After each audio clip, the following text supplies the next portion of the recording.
Thank you all so much for coming. A huge thank you to our volunteers who helped set up. Tonight is about raising awareness of the issues we faced here in the Karst region around water quality. We hope that you'll learn some things. We hope you have great opportunities to discuss with friends and neighbors.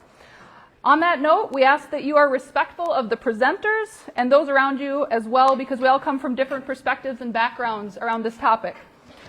Thank you to all of our endorsers. Most of them are tabling along the back here. So our endorsing organizations are the League of Women Voters, Fillmore County, Friends of the Root River, Minnesota Center for Environmental Advocacy, Minnesota Well Owners Organization, Minnesota Farmers Union, Hiawatha Trout Unlimited, the Isaac Walton League, and the Winona Clean Water Coalition. Co-hosts of the event are Responsible Ag in Karst Country and the Land Stewardship Project. Additionally, we will have back there tabling as well, or we do already, Public Health, so Fillmore County Public Health, Brenda Pullman waving at you from the back there, and also the Soil and Water Conservation District. So thank you to them as well for being here tonight. All of these organizations are going to be available for you to pick up information after the event as well, and to, of course, ask questions. Just a little bit of housekeeping. You probably noticed on your way in the restrooms. They're on your left-hand side right out there as you came in, so they're handy. We are not going to have an intermission. So at any point, if you need to get up and use the restroom, please do so during the presentations. There are sheets of paper, little scratch pieces of paper on your tables, and some pens as well. If questions arise during the presentations, feel free to write down your questions, send them up to the front of these tables. We're going to have about half an hour of question and answer at the very end of the presentations. We'll do our best to get to everyone's questions. We may consolidate if they're similar questions. And if we happen to not get to your question because we just absolutely run out of time, in that case, if you feel so inclined, put your email address on there and we'll do our best to get an answer sent off to you if we weren't able to cover it during the question and answer session. Let's see, what else? Speakers will have up to 15 minutes, which at this point is going to push us past 8:30. If you need to leave, please do. Otherwise, know that doors close, a hard close at 9:22. So we do have a little bit of time here.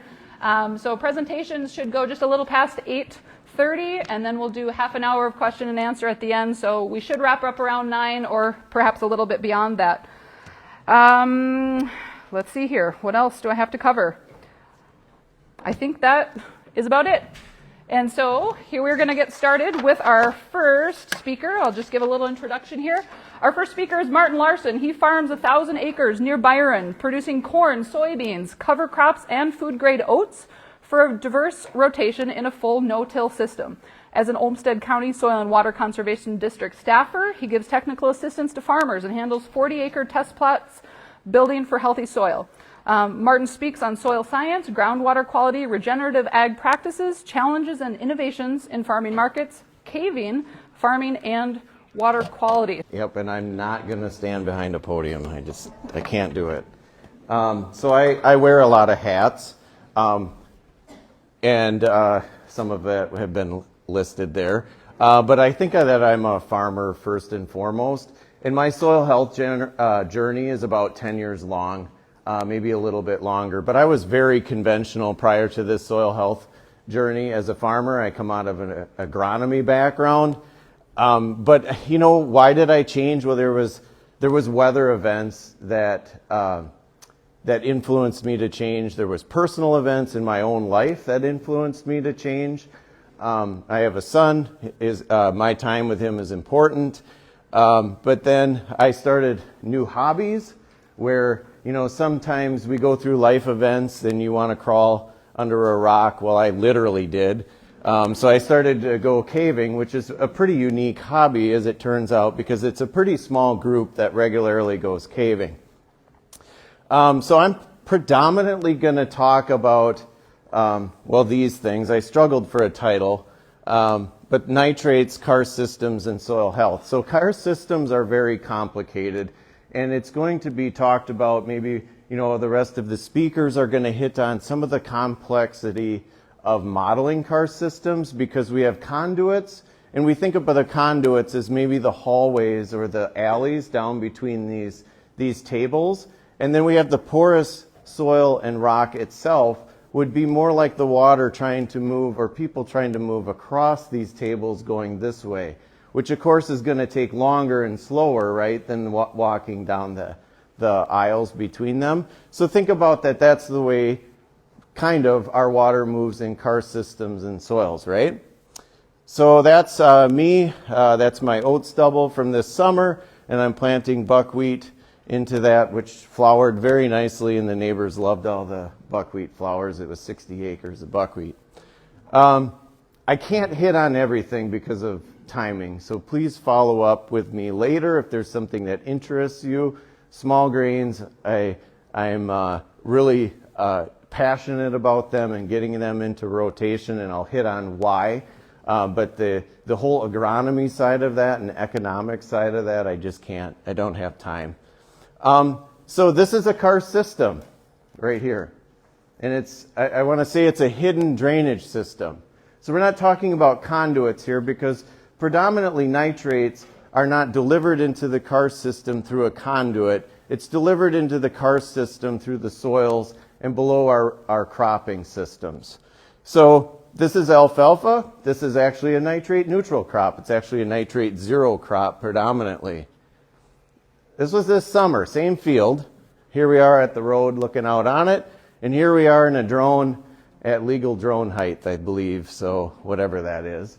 And what do we see here as we look across this alfalfa field? You say, well, that's application lines.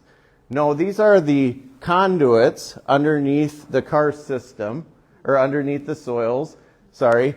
And they're the fractures that are regularly spaced in our bedrock, and we see that in outcrops and road cuts as we drive along. And they're usually clay-filled because they weather near the soil surface, and they fill with more soil than the surrounding rock. So the soil here is only about 2 feet thick, maybe 3, 5. And the alfalfa is stressed because of the drought and showing that crop stress, but has a greater supply of water in the region where the joints are. So it's hidden. That's the point of that slide. Another point I want to make. This is 1941. This is not my slide. It was a study done in the Winnebago area of land use in 1941. Notice how colorful it is. We have hay, oats, corn, soybean, pastures, farmsteads, other crops, trees, marsh, wet meadow. This is 1976. Where did all the colors go?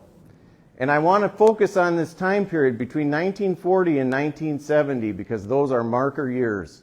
Because that is the dawn of commercial fertilizer, the increase in commercial fertilizer, and the loss of our crop diversity across the landscape. This chart came to me pretty early on in my soil health journey. 2009, Justin Watkins started to study the relationship of percent row crop in collection areas. So this is bedrock-dominated watersheds, so these streams are predominantly fed through springs. And when percent row crop is above 50% to 60%, we see the 10 part per million nitrate concentration surpassed. And the fit is pretty good. The regression on that is pretty good. And this was an aha moment for me, that land use is directly related to nitrate concentration. So I started to study that in cave drips, which are probably the most compelling, because when you're 60, 70, 125, 198 feet in the ground collecting water from the ceiling, and you know exactly where you are on the landscape, and that water is moving through this porous space to make soda straws, and you look at that data, and this is a compelling slide right here. This is long-term CRP. CRP is grassland. This is a corn and soybean field over here. It's a strictly corn and soybean rotation, no manure applied, and we have a 16.6 part per million cave drip sample out here, and a near 0 milligram per liter cave drip over there. And that is another aha moment. One more. This is Tyson Spring Cave. This is newly seeded CRP. So we're at 9.9 parts per million. The cave drip was collected 2 years after the seeding of CRP. So we're on our way down over here. This is a corn and soybean field over here. I don't know much about it other than there is no manure applied, and it is a corn and soybean rotation, and that is 30.1 parts per million. So I started to remember that slide of the land use? We can do this and study it at springs, right? So this is Bear Spring Shed. It's a spring in Olmsted County. It's probably one of the more studied springs in the state now. And this is the land use in 2018. So this is when I started this project or shortly after. And I did the same thing that we see in the previous photos, which is to look at the land use, map it, measure the acres of it, and I started to pull in data, and this is, again, I wish I could talk more about where this data comes, but in the interest of time, I have to be concise.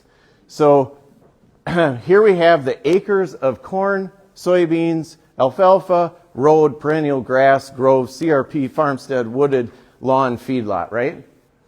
Here's the acres, here's the percent of the total. So this is the pie chart right here, okay? These expected nitrate concentrations come from the 5 sources that we study them. So that's lysimeters, cave drips, tile lines, shallow wells, shallow springs. And that's not just my data. That's studied across the University of Minnesota, University of Minnesota Extension, Minnesota Pollution Control Agency, Minnesota Department of Ag. So there is a lot of data that supports these numbers, including our own lysimeter data at the soil health farm, where the lysimeter data is collected on a farm that uses full U of M recommendations. So it's the right time, the right rate, at the right time, right rate, and right method. It's split applied nitrogen. So in crop year 2018, our lysimeter results and the collection of other average data from that year, our expected nitrate on those corn acres was 27. So let's just fill in the rest of that table. We'll weight a loaded average, and we'll say that 19.4 parts per million is our expected nitrate at the spring. Where does it fall? Here's base flow conditions at the spring right here. So this is our discharge at the spring. It's continuously monitored every 15 minutes. And this is our nitrate concentration right up here. So at base flow condition, we're at about 19.5 parts per million. So I'm making an assumption that this land use has been fairly consistent, which it has, right? So if we go back, because I can, in aerial photos and say this is about how this spring shed has been operating in the past 10 years. So this is one storm event that occurred on June 28th, right there. It was a 2-inch runoff event. You can see that nitrate concentrations dilute during the storm event, which is runoff water that goes into sinkholes, that goes through the conduits. And then that's our big rise in discharge at the spring during that period of time. So it's diluting. But see how our flow continues to rise, but now there's an overcorrection of nitrate concentrations to 24 parts per million.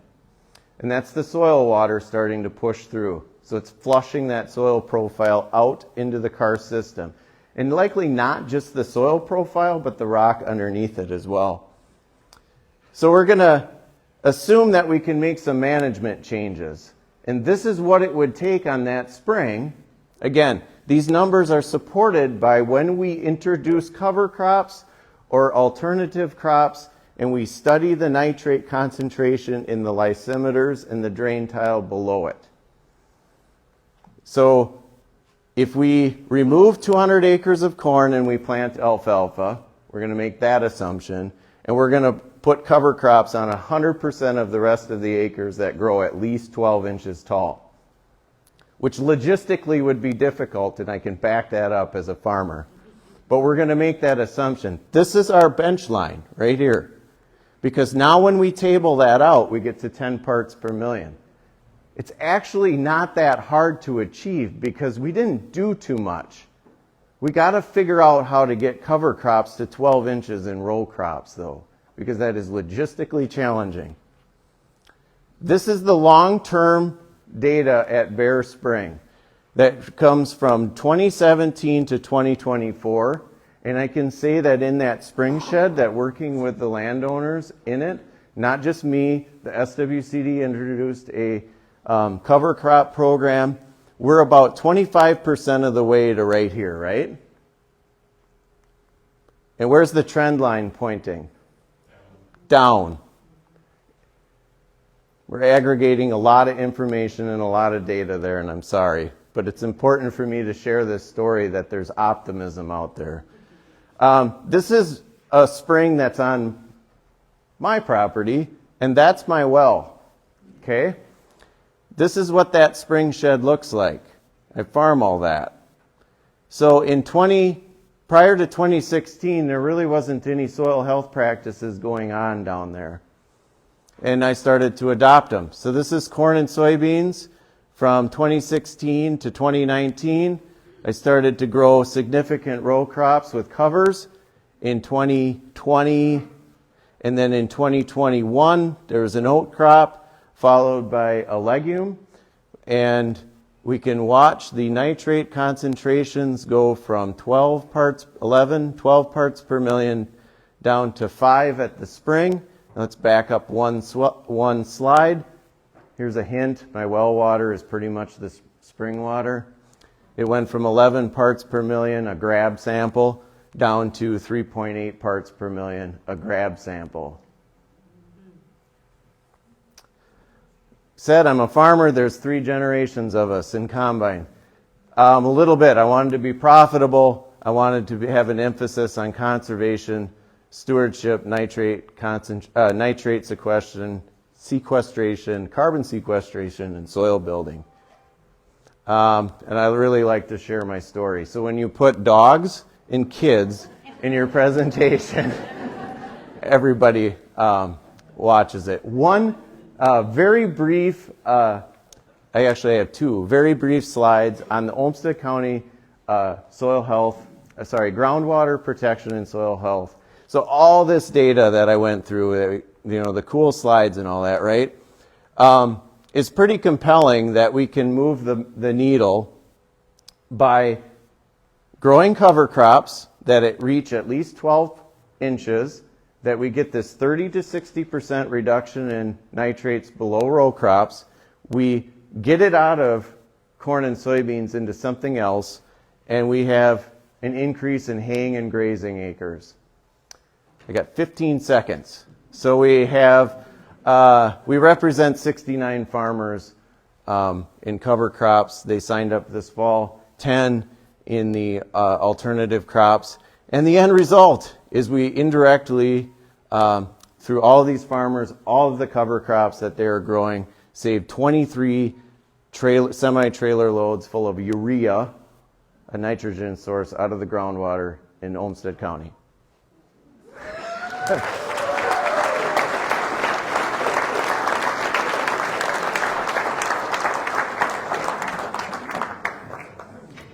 Yep. Thank you, Martin. That was fantastic to learn about. My name is Aaron Bishop. My wife Amy was doing the introduction earlier.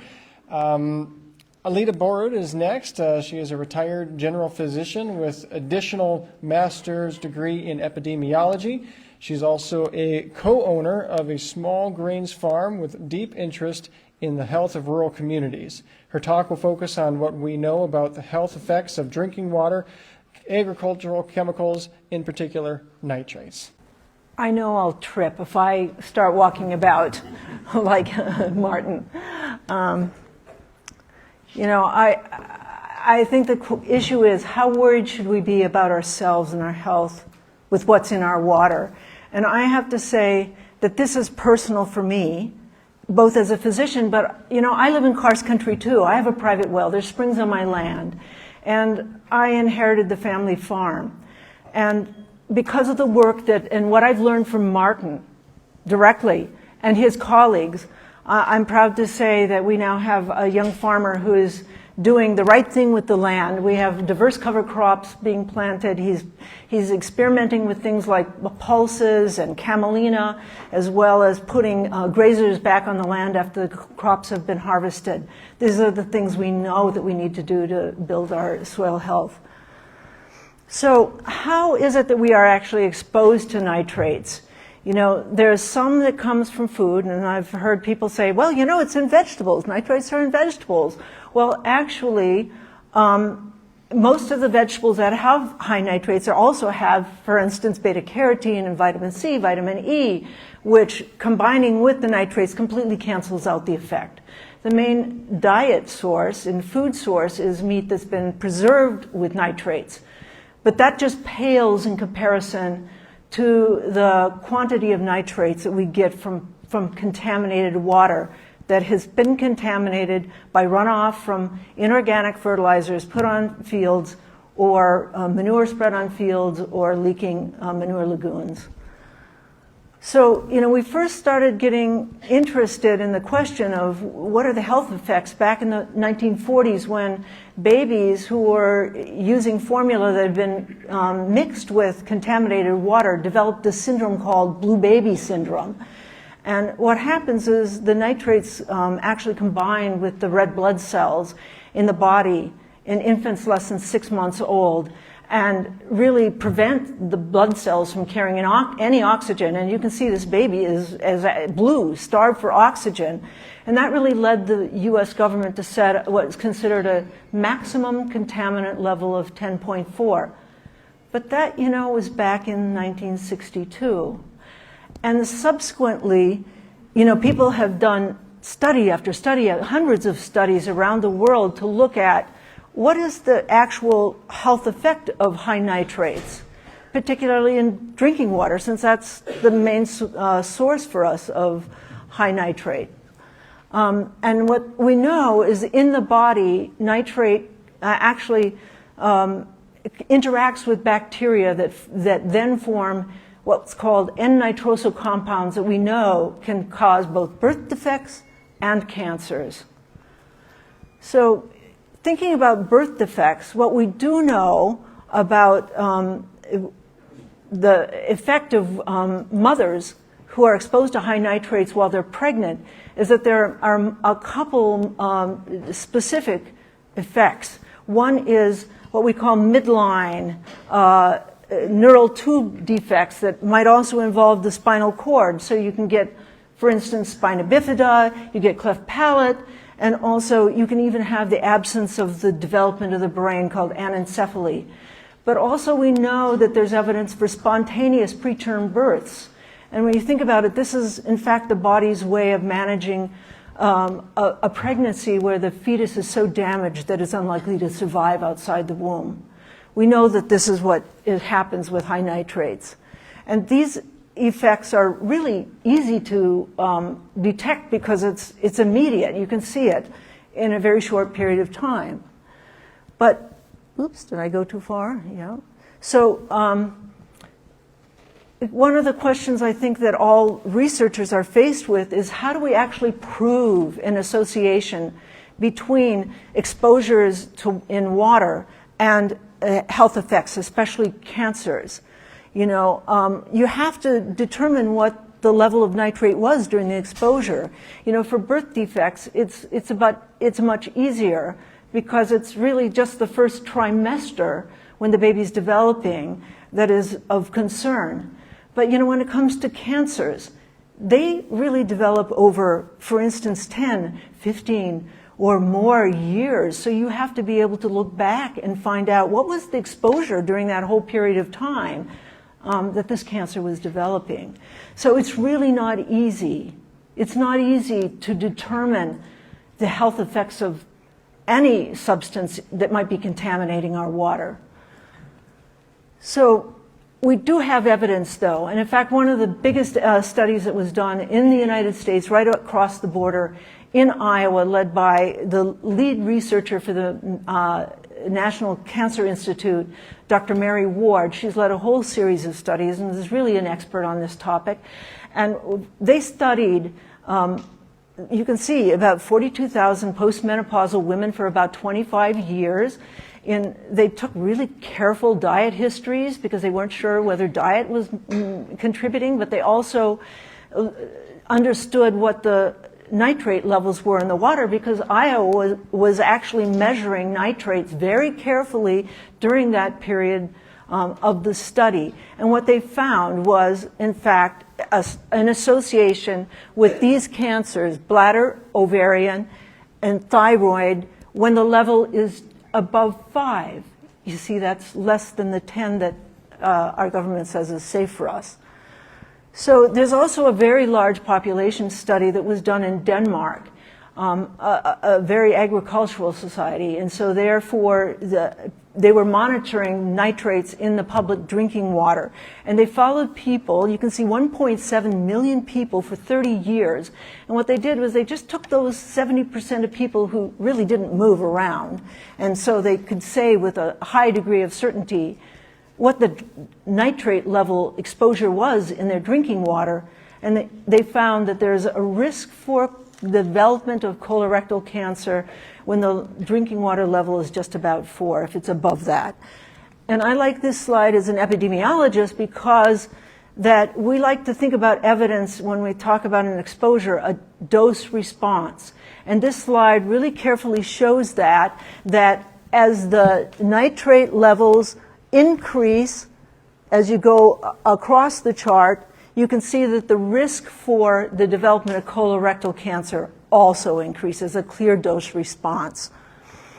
So proving cancer risk is not easy, but you can see the International Agency for Research on Cancer says, yes, nitrate is a probable carcinogen. So in summary, when we look, there is a real danger from nitrates in our drinking water. The strongest evidence, as I've said, is for fetuses, those birth defects and spontaneous preterm births. For infants less than 6 months old, it can be that blue baby syndrome. But for adults, yes, we're not immune from this. When we have long-term exposure to high nitrate levels, we have a risk definitely for colorectal cancer, thyroid disease, and very possibly cancers of the kidney, stomach, thyroid, and ovary. And some of the questions about that last list of cancers is because, was there a dietary contribution? What in fact was the level? So again, pointing the challenge of actually getting good studies. But we have enough evidence. There is enough evidence already that I think the level that's considered safe of 10.4 should not be considered truly safe to protect us from these health effects. So the other thing that I think is interesting, there's a large population study that studies all kinds of things in the U.S. population. It's the National Health and Nutrition Education Survey, and what they've been looking at is nitrates that excreted in urine in the U.S. population. And they looked at the people who had the highest levels of nitrates, and they plotted that top 5% over years, and you can see it's increasing over time. In other words, we are being exposed as a population to higher levels of nitrates that are accumulating over time. One last study that I want to talk about is a study that was just published this year. It's part of what's called the Agricultural Health Study. It used data from the U.S. Geological Study, or a survey, and they sampled tap water that derived from wells on farms in northeast Iowa, karst topography, just like this, and they found pesticides. A surprise? No.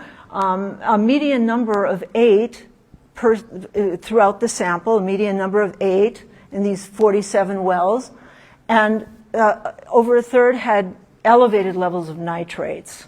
And I think Paul will speak to this later about that association, pesticides and nitrates. When you have high nitrates, what does it mean? And then, of course, high levels of dangerous coliform bacteria. So what I like to show about this is that some people will say, well, you know, isn't it just the septic system that's leaking? Well, actually, this study shows that they actually measured things that might be excreted by humans into the septic system. You know, hormones and also pharmaceuticals, but the levels there are very low relative to the high quantities of pesticides. So it's not the septic system that's the problem here. So, you know, I first became aware of the concern about what we do to our land back in 2007 when I heard a researcher named Dr. Tyrone Hayes speak in Rochester about the possible association or what he found as a real association in his research as a lover of frogs, a herpetologist, and a researcher of this association between frogs and the herbicide atrazine. And, you know, so this became about, and there was a lot of interest, and maybe many of you will remember in 1995, you know, school kids went out in Winona County and collected frogs, and half those frogs were deformed. And so since then, there's all this debate. What was the cause? Is it just high nutrient levels in the water? Could it be that endocrine disruptor, atrazine? Is it some toxic brew? Well, I'd like to point out that there were a lot of courageous people who paid a high price for trying to call attention to this health risk, some in this area. And, you know, Dr. Hayes has essentially been almost driven out of the academic world because of his work on this association. He was actually hired by Syngenta, the maker of atrazine, to study this association. When he came up with the results, they tried to suppress it at all. What I think is interesting is that it's banned in the EU since 2004, and there are ongoing efforts to try to ban it. And, you know, there's 85 other agricultural chemicals that are banned in different places in the world that we are still using. And it's because of the power of these large chemical corporations and the profits they make from these products. So, you know, my last point is that this is our shared resource. It's for all of us. It's for our future. It's for all living things, you know, in our environment. And it's up to us to protect it. You know, and when we look at nitrates, are nitrates just a marker for what might else be there? You know, I think Paul will speak to this. You know, this is a public health issue. When I say public, I think the government, and as Carly will speak to, has a responsibility to us to protect us and to protect our health and the health of our children and the rest of our families. You know, and what I loved about what Martin brought to this forum is that there are agricultural solutions, and we need to fight for the funding to help our farmers adopt those practices that we know will actually clean our water and keep us safe. Thank you so much.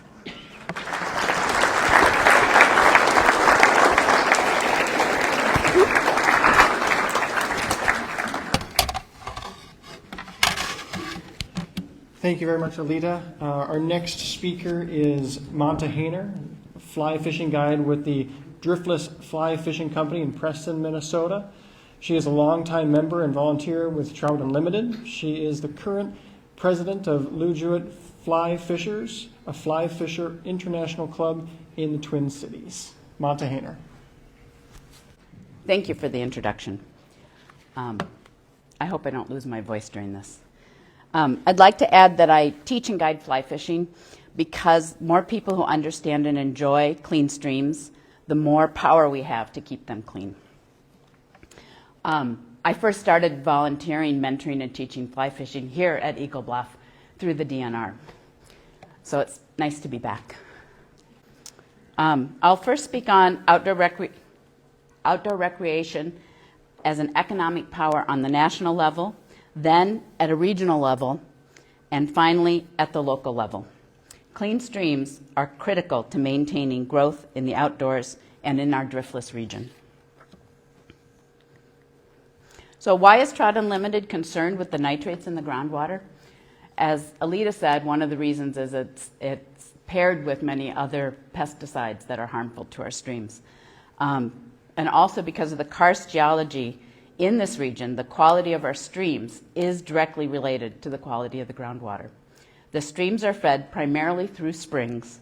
Springs are exposed groundwater. Let's see. Right behind me, the icicles there, that's the spring that's feeding this creek. And this is the Minnesota Spring Inventory, and you can see how dense the springs are in this region. They don't claim to have them all on there, so if you know one that's not, add it. So if our groundwater has high nitrate levels, the trout streams have high nitrate levels too. So on a national level, outdoor recreation contributes $454 billion to the gross domestic product. This study was conducted by the Headwaters Economics out of Montana. They first did the study in 2019, and then they updated it in 2021. Nationally, that was 1.9% of the gross domestic product. In Minnesota, they did each state as well. In Minnesota, the study reported outdoor recreation contributes 2.4% of our state's gross domestic product. That is significant. The slide also shows comparison to other industries, just to give you an idea of how important outdoor recreation is. The study also showed steady job growth in outdoor recreation segment from 2013 to 2019.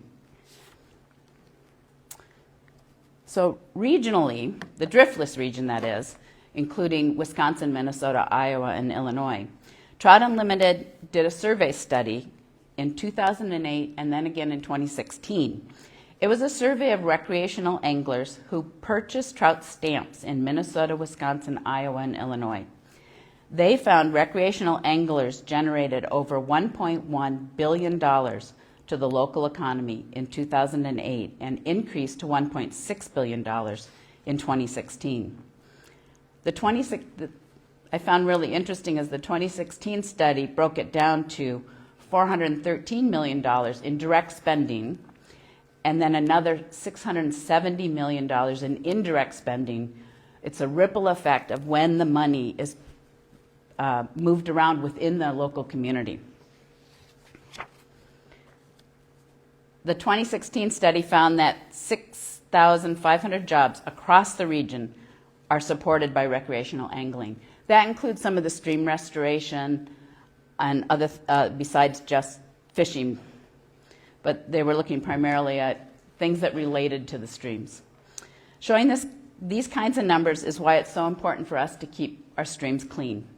The 2008 study found each angler reported spending, on average, $4,000 per year. So the numbers of their visits were fairly high of the people that they surveyed. I had to look into those numbers because I wasn't sure I believed it. And we all know that trout fishermen brag about the size of their fish, which they're usually not as big as that. But did you know they underestimate how much they spend on their equipment?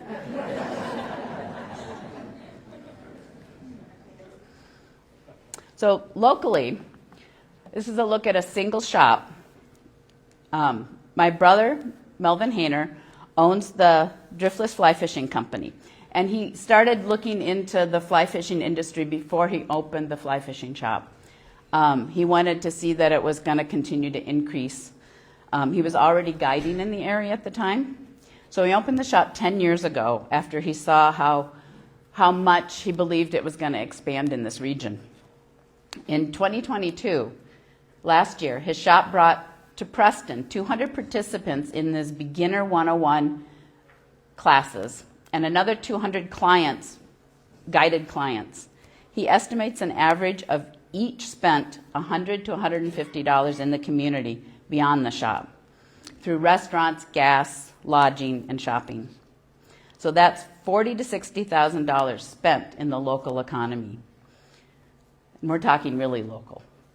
Also, he employs 4 to 5 people throughout the season. There are other fly shops in the area as well. I saw someone from Root River Rod Company here tonight. There's the Driftless Angler in Viroqua, Wisconsin. And there's many independent fly fishing guides as well that are contributing to their local economies by bringing tourists to the driftless region. So other outdoor recreation activities, as you can see, the list of varied outdoor recreation activities that are related to our streams. A diversity of activities attracting people and families to the area. So I've been fishing this area for 25 years. I've seen growth in all of the listed activities, especially in the camping. Campgrounds have expanded and new ones have developed along the streams. This influx of people means stores and restaurants are more profitable and sustainable. You can now, find a restaurant that may be open at night when you're done fishing. And as an example, Whitewater State Park expanded the number of campsites they have, and it ranks 6th as most visited state parks in the state. It is well known in our fly fishing community. So I see future growth in this area. As I mentioned, I'm a member of a number of fly fishing clubs. Local clubs are increasing their weekend visits to the area. This area draws clubs. I've met people from clubs coming here for events from Iowa, Wisconsin, Michigan, and Chicago, as well as the Twin Cities and Duluth. The driftless region is gaining national attention through films and magazines, emphasizing the quality of the streams and the fisheries. Each of the last 3 years, I was part of a planning committee that for Fly Fishers International Women Connect, and we planned a week-long event in this area. We were down in Wayland and fished the whole area. But we had women from Oregon, California, Arkansas, Missouri, and Georgia, as well as the local states. People who participate in these outdoor activities are usually members of conservation groups and speak up for clean water.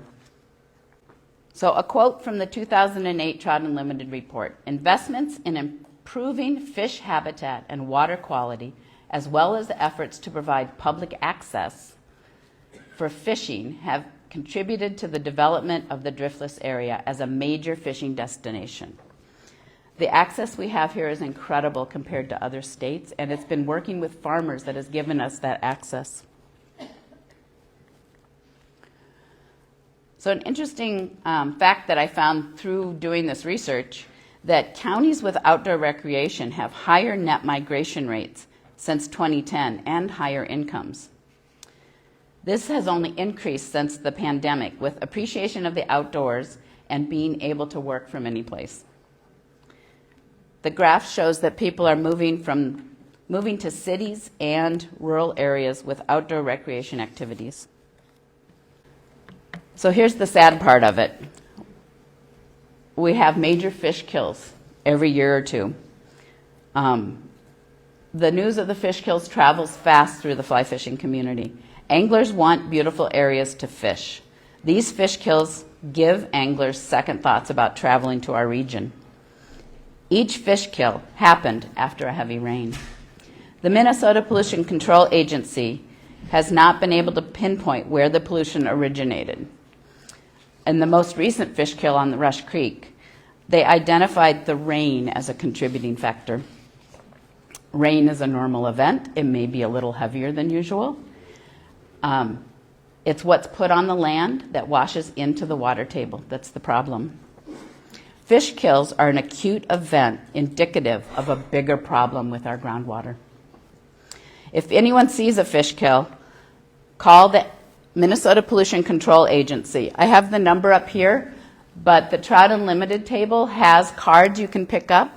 If you're out on these streams and you see more than 25 fish die, call. The sooner it's reported, the faster officials can take water samples.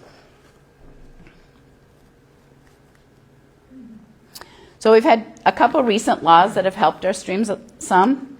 One is the buffer law, which requires perennial vegetation buffers up to 50 feet along lakes, rivers, and streams. and buffers of 16.5 feet along ditches that flow into our streams. These buffers help filter out phosphorus, nitrogen, and sediment. The fish kill law, which was just passed this year, defines a fish kill as 25 or more fish killed, requires state and county employees to report fish kills when reported to them, which makes me think they weren't required before. There are timelines attached to the reporting process to speed up reporting in the hopes to test water sooner. The Hiawatha Trout Unlimited has a stream water testing program by volunteers called Trout Unlimited WISE H2O. It's been going for 3 years. I recently learned that the organizations are working with Minnesota Pollution Control Agency to bolster and expand water testing. Focusing on springs is what MPCA would like. For more information, or if you'd like to volunteer, talk to the folks at the Trout Unlimited table. MPCA is asking any anglers or anyone, if you're on the streams, who sees a fish kill to take an immediate sample in any container.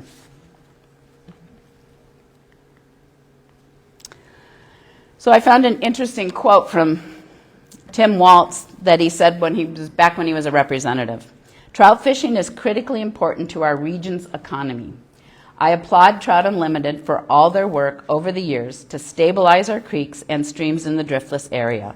Their hard work has paid off, resulting in a thriving trout population and extremely popular recreational area. We have many more fish in our streams per length of mile than a lot of places in the country. So clean streams are critical to this growing economy and the money it brings to the counties in the driftless region. Thank you.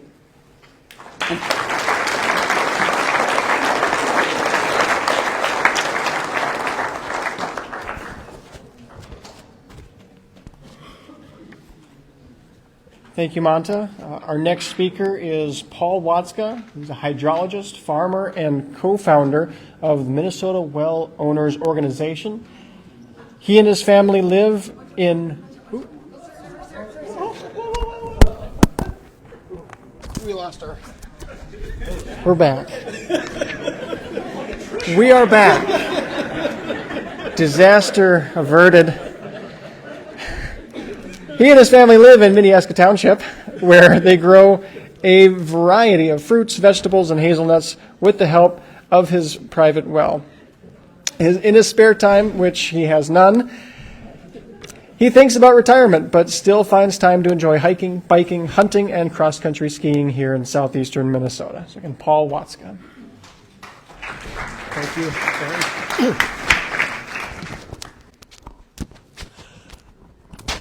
So while I put this on, want the timekeeper to know I just bought 2 minutes from Manta. But I really want to thank everybody for coming out here tonight. On behalf of this good, excellent panel of speakers and all of these organizers, it's so heartwarming to see this room full of people that want to talk about water quality. Thank you. So I came at this from being a hydrologist and spending a lot of time around water like this. This is not the streams that Manta showed. Actually, it is the same exact streams that Manta showed, but it's after a rainfall event. So if you're a hydrologist, this is when you work.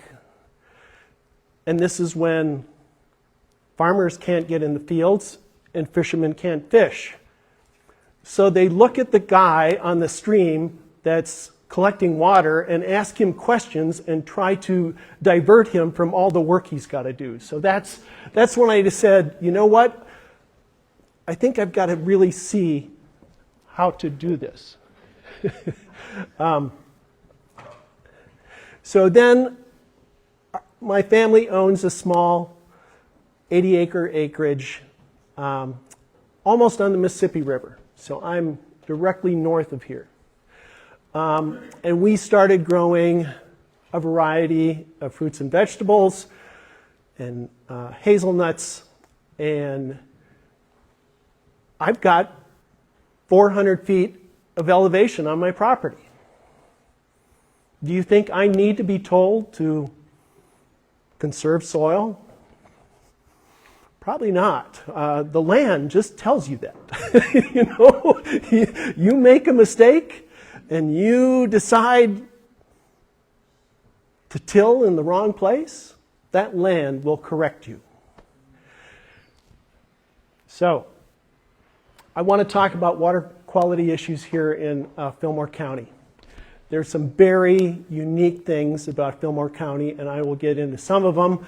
I've given this talk in Winona County, and believe it or not, there is a considerable amount of overlap between the two counties, but there are some very unique things that I will talk about for here in Fillmore County. So I divided my talk up into stream water quality acute problems.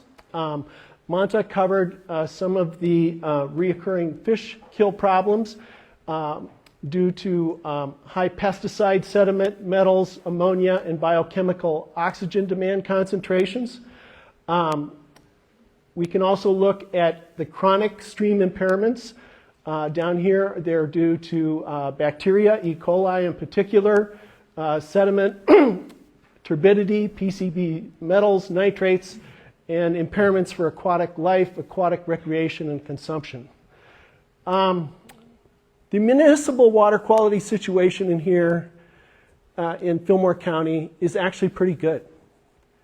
And it's because most of these municipalities have some very, very deep wells, some over 1,000 feet deep.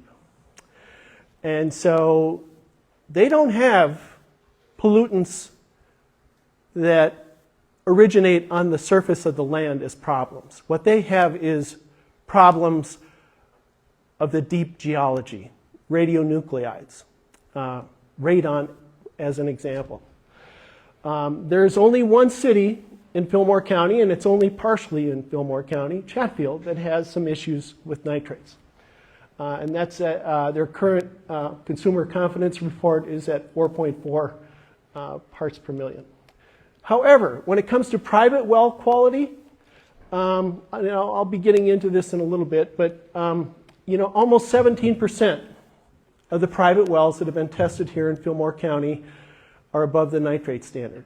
That should be of concern to people. Townships with some much higher percentages of over 10 would be Preble, Bloomfield, and York. So I like to come at trying to understand water quality issues in southeast Minnesota in this context. First of all, the hand we're dealt. We ain't going to change the geology. What that means is we've got, and as Martin indicated, we have got a very, very porous landscape. What that means is that everything we do on the land ends up in the water one way or the other. We have steep surface topography with sinkholes that serve as direct conduits into the groundwater. We have soils, thin soils. Martin was talking about 2-foot soils. He's going to hang on to every inch of that. But if you noticed, he's got some pretty flat land. You've got slopes on your land, you're going to have to work even harder to hold on to that soil. The soils here are not only thin, but they're wind-blown sediments. Anybody see soil blowing around today? Yikes. Middle of November. The soils here are loose soils, L-O-E-S-S. They came here on the wind, they can leave on the wind. We just have to say that we have to do everything we can to conserve that resource. Our climate. We have had a tough growing season down here. Anybody that grows anything knows that we've had a tough growing season down here. We had the last 50 days between the end of July and the middle of September with almost no rain. That's how we closed out the growing season. If you didn't build resistance into your farming system, it suffered.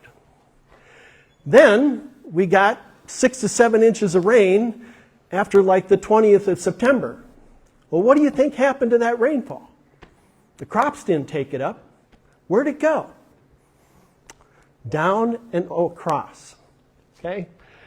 So we don't have really predictable weather anymore. And I started putting this together when I was convinced, based on information I had, that we were headed into a major drought. And the end of last month, I gave this talk, and I was convinced we're not going to go into a drought. And now, after today, nobody can predict the weather, so we have got to just build some resilience into our farming systems. What we have control over is land use and management, what we grow, where we grow, our inputs, and specific practices for a bountiful harvest. We have to remember that water is life. Southeast Minnesota has water resources that are interconnected. We can talk about them as groundwater and surface water, but they're all one system. All one system. If you start studying it and you put that water sample hand of yours up into the crevice that the spring is coming out of, are you sampling groundwater or surface water? Does it make a difference? It doesn't. But somebody in St. Paul wants to know. 99.9% of us get our drinking water from groundwater. That is, we have a well, it's down in the ground, and we pump it out. And so again, everything that we do on the land affects the water, both quantity and quality. I didn't spread coffee on this slide, but I wanted to show you what 10,000 sinkholes look like, with the undercover being Fillmore County. Fillmore County has over 10,000 inventoried sinkholes. I gave this talk in Winona County. They've got 1,500. I thought that was a lot. So, first thing I'll point out to you is that they're not evenly distributed.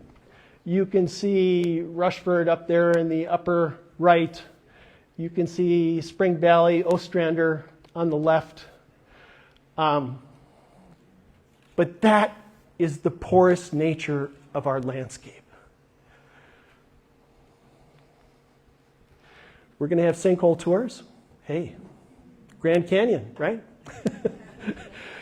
There is a wonderful sinkhole demonstration site up in Fountain, quarter-mile down the Red River Trail. You can walk to it. You can walk out right over the sinkhole. It's there for a reason. There is also a poem there. It's the author of that poem here tonight. I was hoping he or she might be here, but it's a wonderful little. It's a piece of poetry about water and sinkholes. Wonderful. So Southeast Minnesota has a rich history of both soil erosion and soil conservation. Most of these pictures come from my watershed that I live in, the Whitewater, but they're pertinent down here too.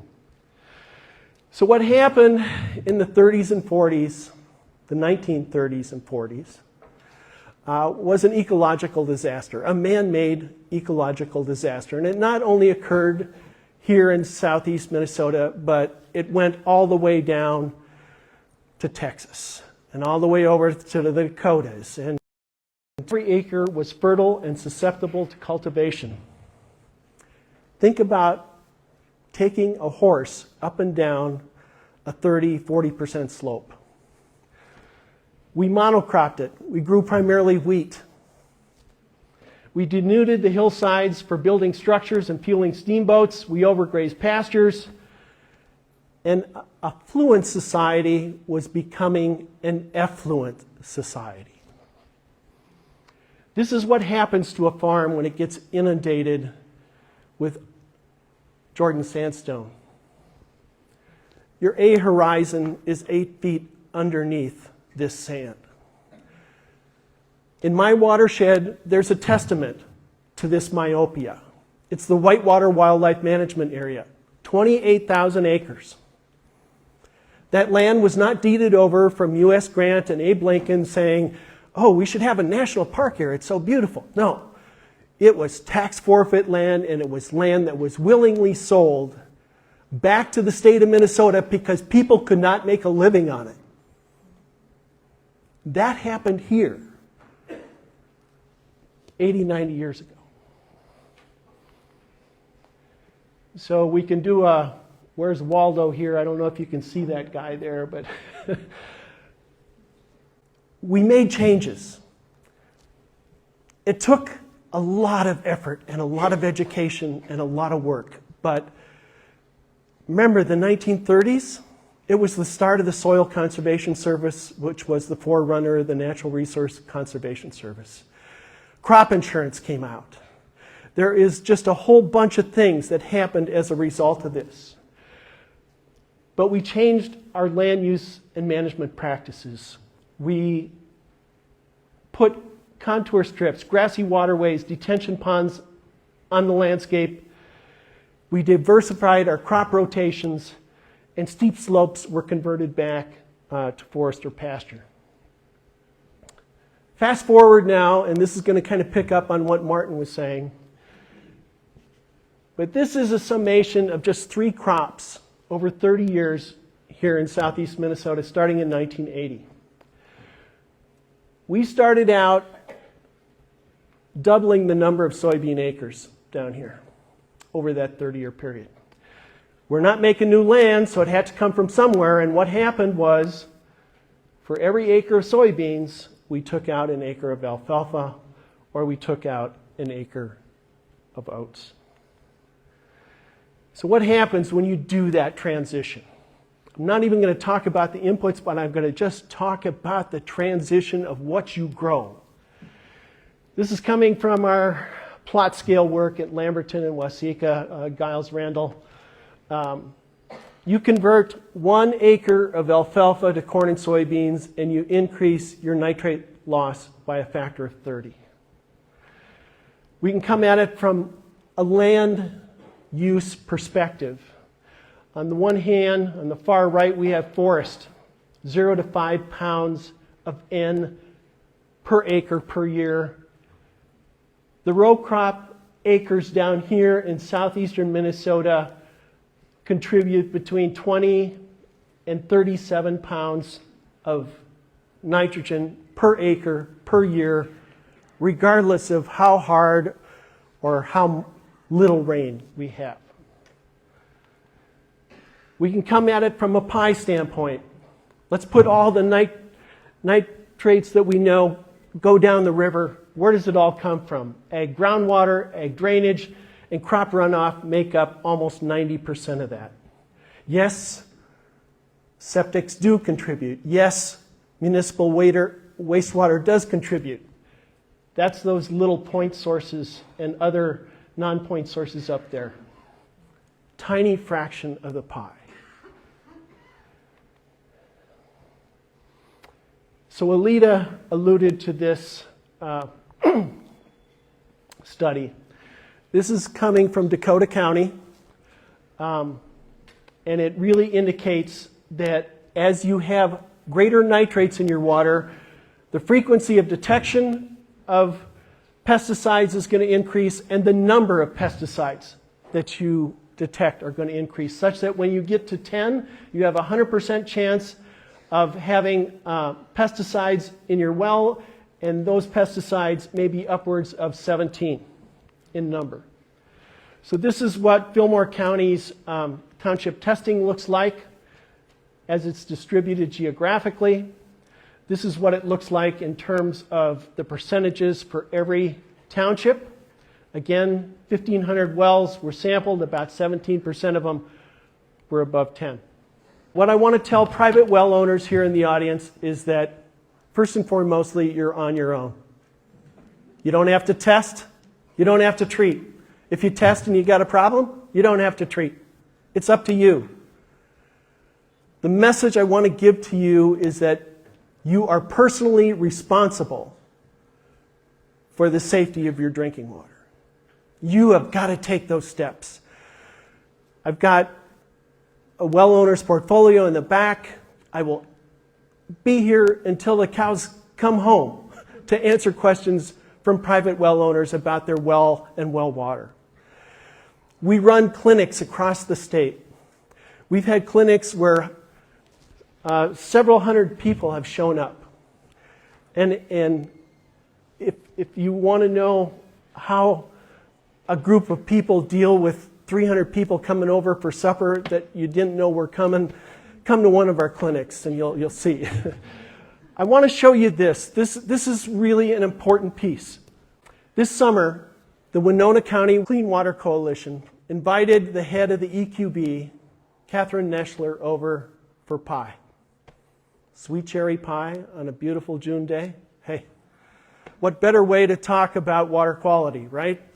We asked her a real simple question. We said, is our water quality getting better or worse? And she came back with this chart that indicates the only place in Minnesota where nitrate trends are going up is southeast Minnesota. That's after 35 years of managing nitrogen. Thank you for your time.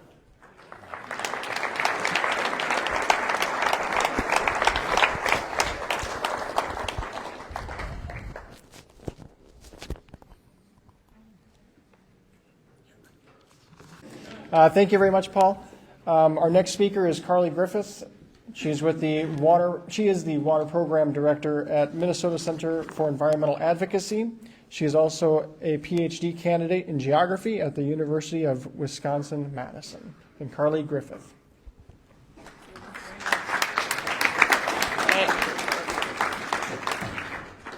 Let's see if I can. There are a lot of people in here.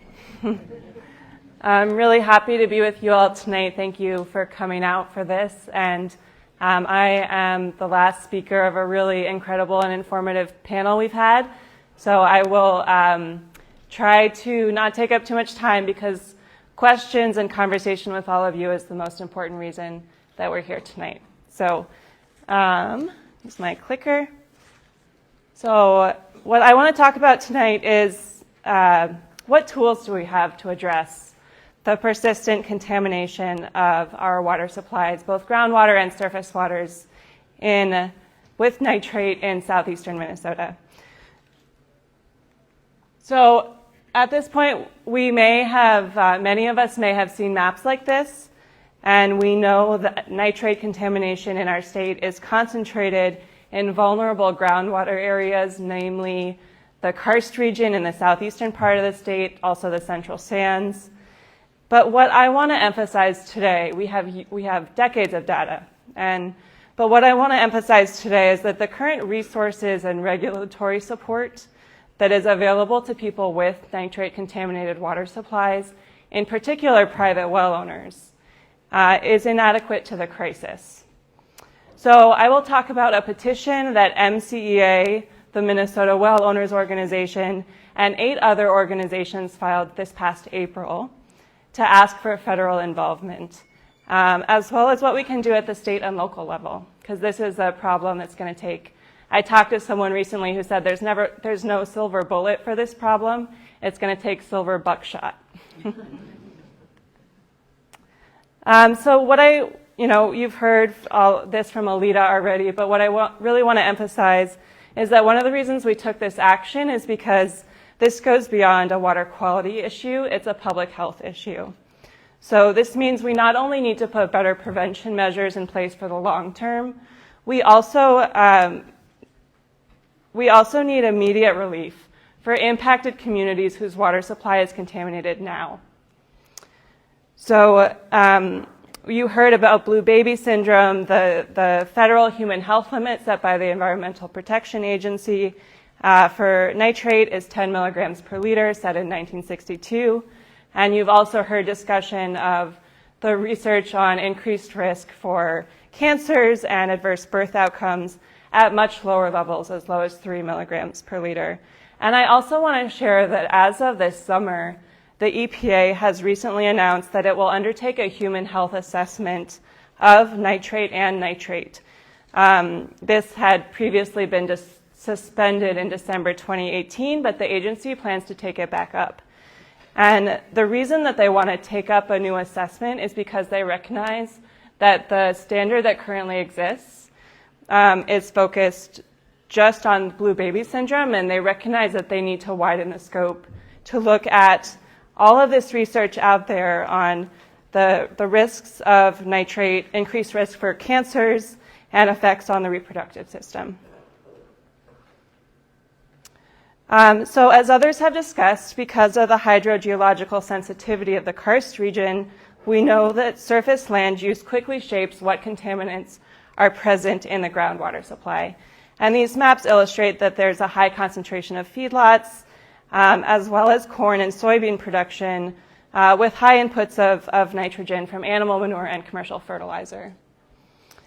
There are, in fact, approximately 3,200 feedlots of different sizes with different levels of state regulation in the region.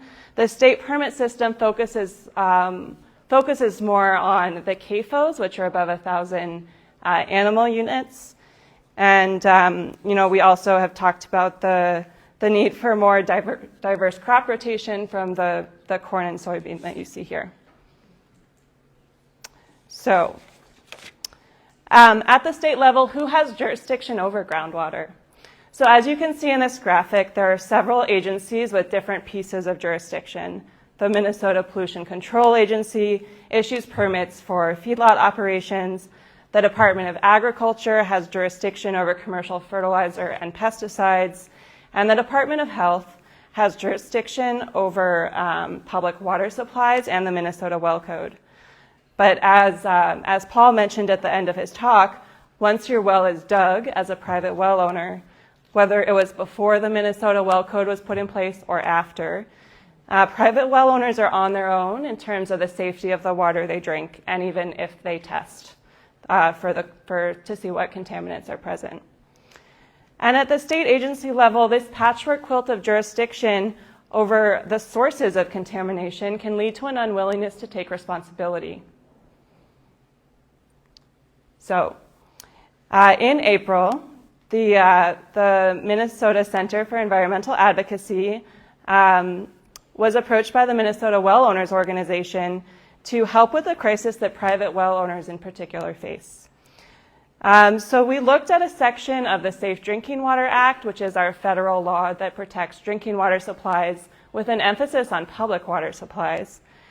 And so we found this section of the Safe Drinking Water Act that allows the EPA to act when there is a, quote, imminent and substantial endangerment to human health caused by drinking water contamination. The EPA updated its guidance on this section of emergency authority in 2018 in the wake of the lead crisis in Flint, Michigan. And the updated guidance specifically names nitrate contamination in karst regions as an area where this section of authority can be used. Also, because this emergency authority can be used to address aquifer scale contamination, it can be used to address impacts to private well owners as well as those on municipal water supplies.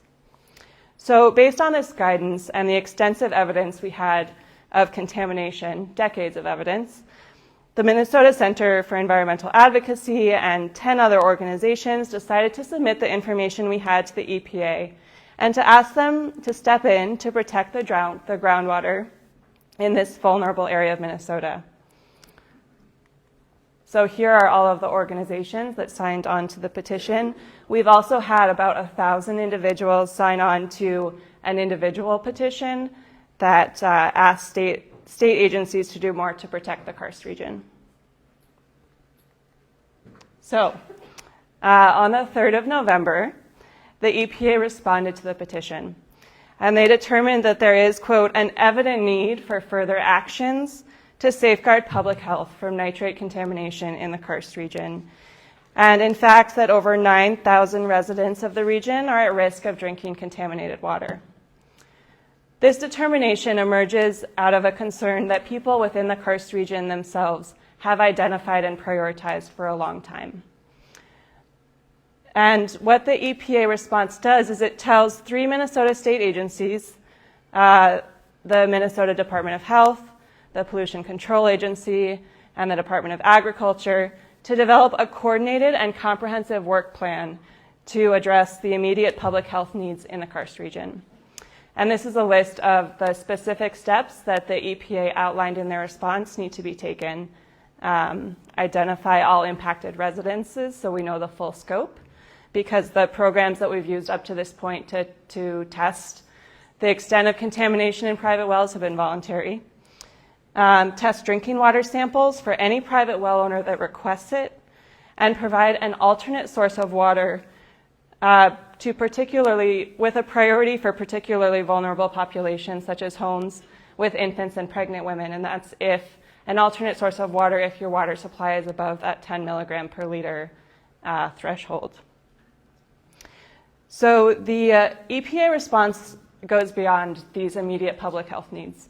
And it also points to the need for more robust, longer-term prevention measures at a landscape scale for current and future sources of nitrate contamination. It specifically suggests revisions to the permit system for feedlots, the largest feedlots, the 1,000 or more animal units, as well as modifications to manure and commercial fertilizer land application in vulnerable groundwater areas. And the EPA determination does leave it to state and local governments to come up with solutions, though it retains the power to exercise its independent emergency and enforcement authorities, and has asked for quarterly progress reports from the state agencies. So what can be done at the state and local level? Once again here, the actions fall into 2 major buckets: public health and prevention. In terms of public health, it's more immediate relief for people whose water supply is contaminated, in particular private well owners. And I'm not going to go through all of these, but one thing I'll mention at the top here is the need for a permanent fund source for private well remediation.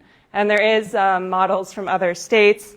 Iowa has a grants to counties program that was established in 1987 that uses a fee on commercial fertilizer to provide a fund source for grants to local county health departments to provide financial assistance to their residents for private water well services. So there's an opportunity that we have now, especially bolstered by this direction from the EPA, to look at public health solutions that will give relief to impacted communities.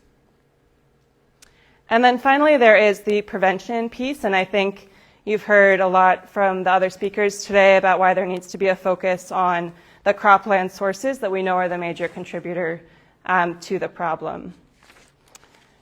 So, what we really need here is broader changes in nutrient management with a greater emphasis here in the Karst on infiltration practices as opposed to edge of field conservation. Both are important, but that's the really critical need here. And for this work, it is critical to work together with farmers as stewards of the landscape with a shared goal to protect water at everyone's kitchen sink. And many farmers do already implement conservation practices like those Martin spoke about, and the innovative program that he's a part of in Olmsted County to help farmers make those changes. And these are changes that we know directly improve water quality. I do want to say that we do not want to circumvent the local process, as some have claimed. And the use of local land use controls and incentives for conservation practices such as cover crops, diverse crop rotation, and animals on pasture rather than in confinement are really key pieces of this. So paired with incentives to help support changes in the regulatory system may also be needed to shape this broader landscape scale change in nutrient management in vulnerable groundwater areas. So what I want to end with here is, at the end of the day, the determination that over 9,000 residents of this region are at risk of drinking contaminated water supplies should unify us to work on solutions together. And what we need is a coordinated response across the state agencies with direction from the governor, and also close involvement of local government units and other stakeholders like all of us who are here tonight. Thank you for your time.